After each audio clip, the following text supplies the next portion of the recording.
श्रीमद् भागवत महापुराण तृतीय स्कंध देवहूति को अर्थ त्रयोदशो अध्याय 33वां अध्याय देवहूति को तत्व ज्ञान एवं मोक्ष पद की प्राप्ति।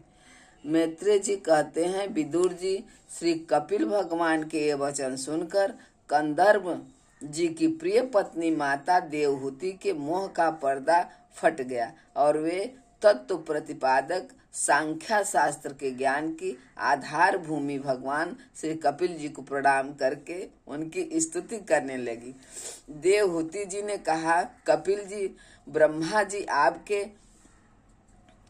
आपके ही नाभि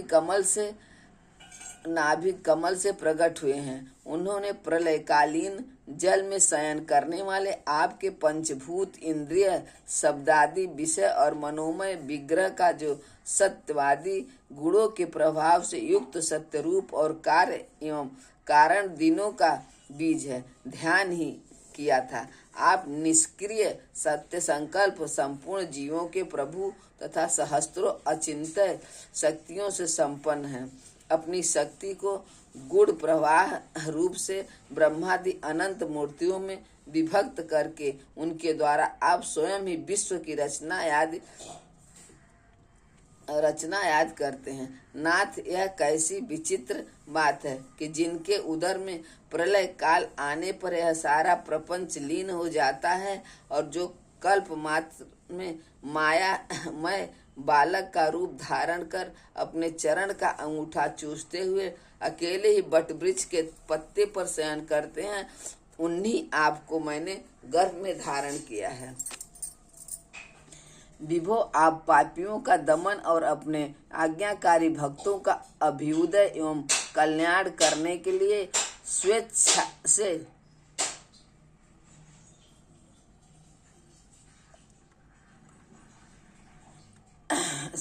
से देह धारण किया करते हैं। अतः जिस प्रकार आपके वराह आदि अवतार हुए हैं, उसी प्रकार है कपिला अवतार भी मुमुक्षुओं को ज्ञान मार्ग दिखाने के लिए हुआ है। भगवान आपके नामों का श्रवण या कीर्तन करने से तथा भूले भटके कभी कभी आपका बंदन या स्मरण करने से ही कुत्ते का मांस खाने वाला चंडाल भी सोम्या जी ब्राह्मण के समान पूजनीय हो जाता है। फिर आपका दर्शन करने से मनुष्य कृत्य हो जाए, इसमें तो कहना ही क्या है। अहो, वह चंडाल भी इसी से सर्वश्रेष्ठ है कि उसकी जिह्वा के अग्रभाग में आपका नाम विराजमान है। जो श्रेष्ठ पुरुष आपका नाम उच्चारण करते हैं, उन्होंने तप, हवन, तीर्थ स्थान, सदाचार का पालन और वेदाध्ययन सब कुछ कर लिया है। कपिल देव जी, आप साक्षात पर ब्रह्मा हैं, आप ही परम पुरुष हैं। वृत्तियों के प्रवाह को अंतर्मुख करके अंतःकरण में आपका ही चिंतन किया जाता है। आप अपने तेज से माया के कार्य गुण प्रवाह को शांत कर देते हैं तथा आपके ही उदर में संपूर्ण वेद तत्व निहित है। ऐसे साक्षात विष्णु स्वरूप आपको मैं प्रणाम करती हूँ। मैत्रेय जी कहते हैं, माता के इस प्रकार स्तुति करने पर मातु वत्सल परम पुरुष भगवान कपिल देव जी ने उनसे गंभीर वाणी में कहा। कपिल देव जी ने कहा, माता जी, मैंने तुम्हें जो यह सुगम मार्ग बताया है, इसका अवलंबन करने से तुम शीघ्र ही परम पद प्राप्त कर लोगी। तुम मेरे इस मत में विश्वास करो। ब्रह्मवादी लोगों ने इसका सेवन किया है।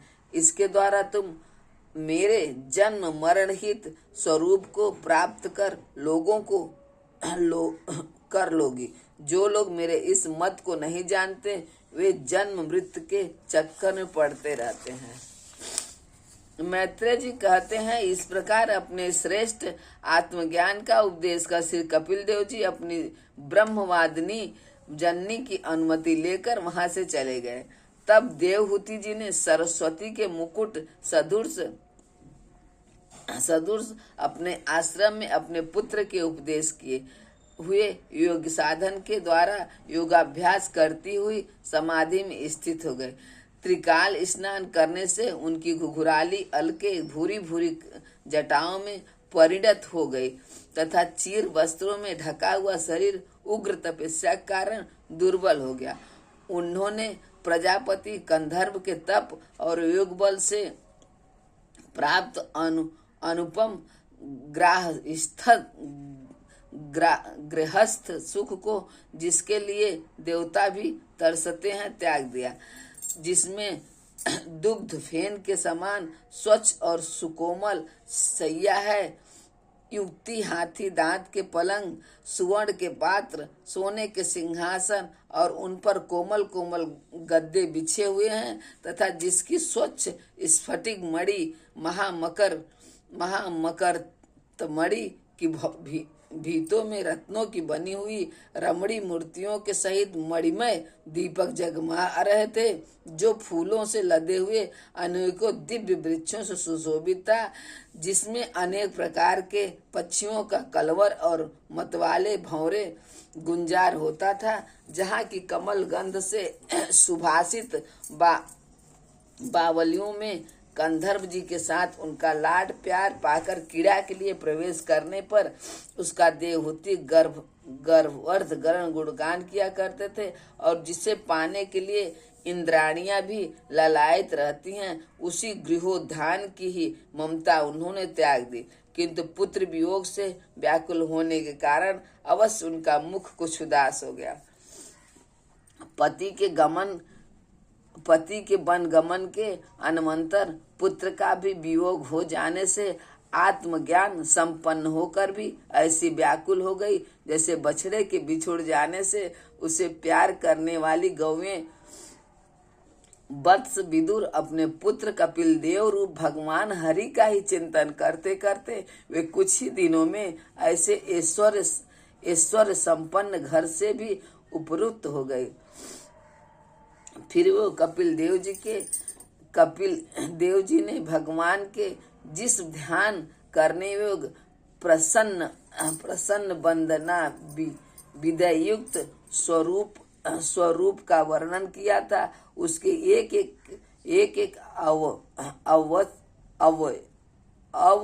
अवयव का तथा एवं सर्मर्ग रूप का एवं चिंतन करती थी, ध्यान में तत्पर हो गई। भगवत भक्ति के प्रभाव, प्रबल वैराग और यथोचित कर्मानुष्ठान से उत्पन्न हुए ब्रह्म साक्षात्कार कराने वाले ज्ञान द्वारा चित्त शुद्ध हो जाने पर वे उस सर्वव्यापक आत्मा के ध्यान में मग्न हो गए, जो अपने स्वरूप के प्रकाश से माया जनित आवरणों को दूर कर देता है।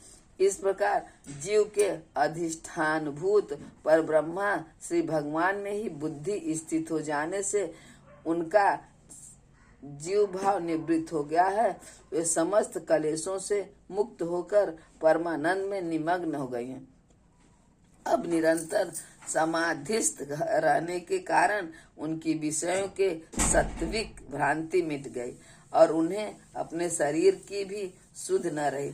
जैसे जागे हुए पुरुष को अपने स्वप्न में देखे हुए शरीर की नहीं रहती, उनके शरीर का पोषण भी दूसरों के द्वारा ही होता था, किंतु किसी प्रकार का मानसिक कलेश न होने के कारण वह दुर्बल नहीं हुआ।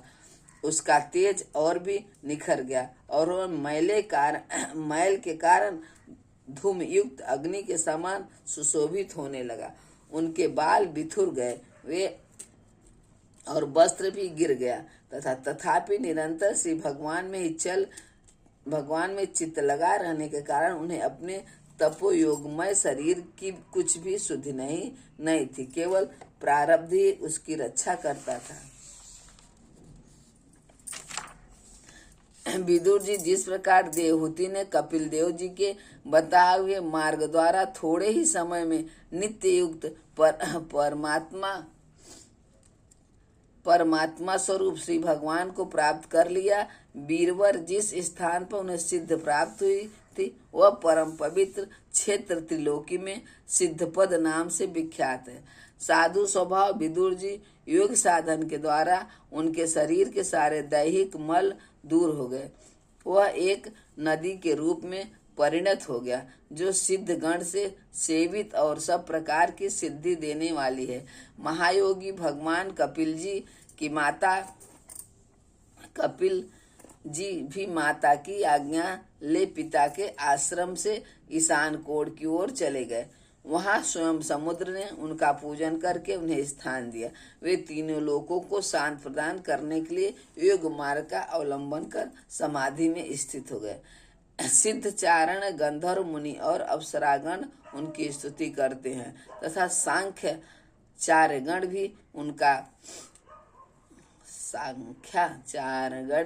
उनका सब प्रकार स्तन करते रहते हैं। निष्पाप विदुर जी, तुम्हारे पूछने से मैंने तुम्हें यह भगवान कपिल और देवहूति का परम पवित्र संवाद सुनाया।